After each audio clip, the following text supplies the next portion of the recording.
Hello, friends. How are you doing?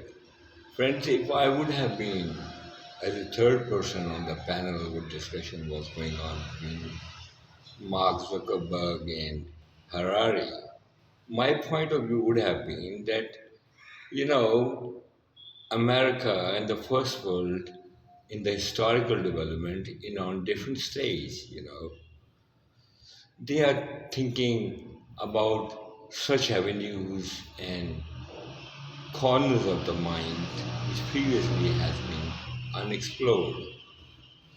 Artificial intelligence uh, phenomena is really wonderful, and surely, I mean, it's all suits to their technological development and stages of economic development and technological development and future. They are doing right.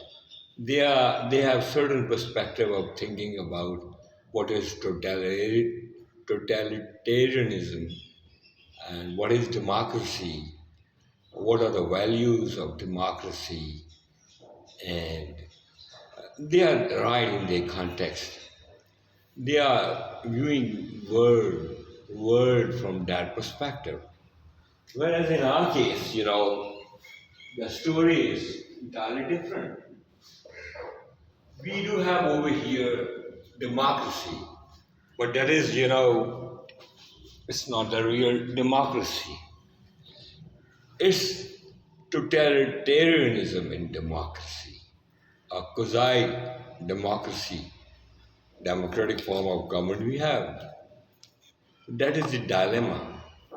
You have been observing here, we are, fighting, uh, doing struggle over here for different, I mean, to make our institutional settings perfectly all right, like judiciary, like in these days, we are people are struggling for freedom of press laws, democracy, judiciary, social development, economic development, and we are digging out all our things. And amidst this all is uh, the concept of technology and so no, our part of my dears, in our part of the world, things and situations are different.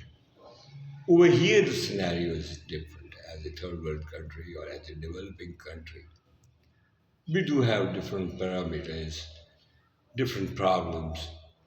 Over here, we do have got more than millions of people over here. They belongs to uh, or they are working in the labor-intensive technologies. So such sort of artificial intelligence is only meant for the few urbans who are educated. And you know the literacy rate, what is over here. So my dears, we are afraid over here that artificial intelligence, utilization of capital intensive, and now you are on the way of technological advancements and what artificial intelligence do different jobs. You know, over here, it will make billions of people useless, worthless. So there would be a chaos. There would be a frustration. What you talk about, I mean, that fragmentation, that is a different phenomena. That is only in the context of America and developed part of the world. Here, the concept of nationalism is different. In your part of the world or developed part of the world, the concept of nationalism and its and implications and strategic interests are different. You belong to people of different world. You are just globalizing the things that okay, as far as technology is concerned, okay, it's all right. It's a global village, but such sort of a phenomena like artificial intelligence, it will make billions of people unemployed here in this part of at least Asia.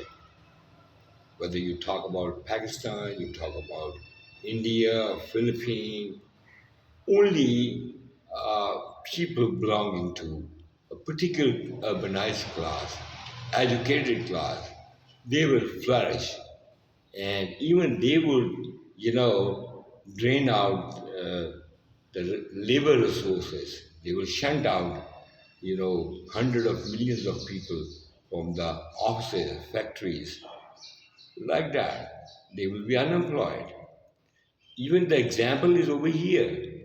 My youngest son, Mr. Shaya Mahmood, who is a student of artificial intelligence and doing master degree over here, and hopefully would be in the Silicon Valley in the years to come. And uh, through all your gadgets and technological development, he has developed a bot over here, a single bot, hiring different services from your part of the Silicon Valley, and he has created or developed a bot to apply to utilize his services for the business. She can become a lady, she can become a man, whatever role you will ask him to play, whether for the sales, marketing, customer service, a single person would be doing the job of more than 20 people. What a 20 people can produce result, the same bar, which at least in nowadays cost $10,000 to $20,000 in the Silicon Valley, what he himself, Mr. Chadwick has been able to develop, and uh, now he can operationalize it. So my philosophy that I was thinking about, that 10, 20, 30 people would be over here and they would be working, performing different roles of sales, marketing, customer service, management, general administration.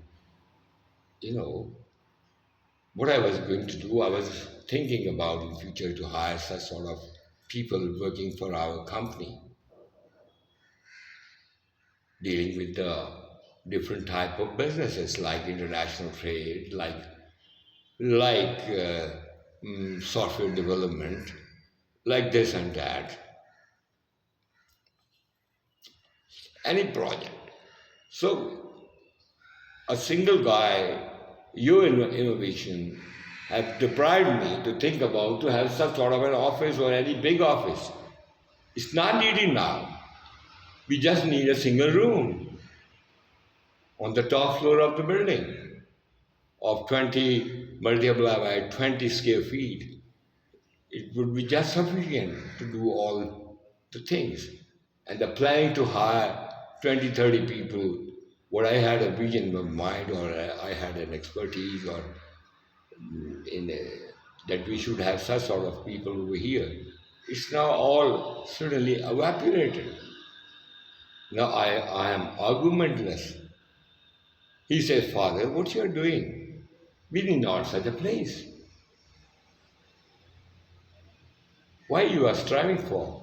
So my contribution is that by applying artificial intelligence to that extent, what is going on in your country, over here, our human resources, we are labor intensive technologies.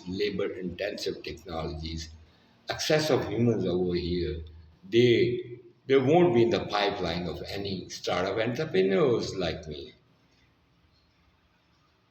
Now all definition has changed. You haven't thought about developed part of the world that such a scenario would happen in our case, in the case of Pakistan, and likewise all the countries in Asia. So, what you have in your mind, you should be selective and do it, whatever you want to do it, and just think about your part of the world.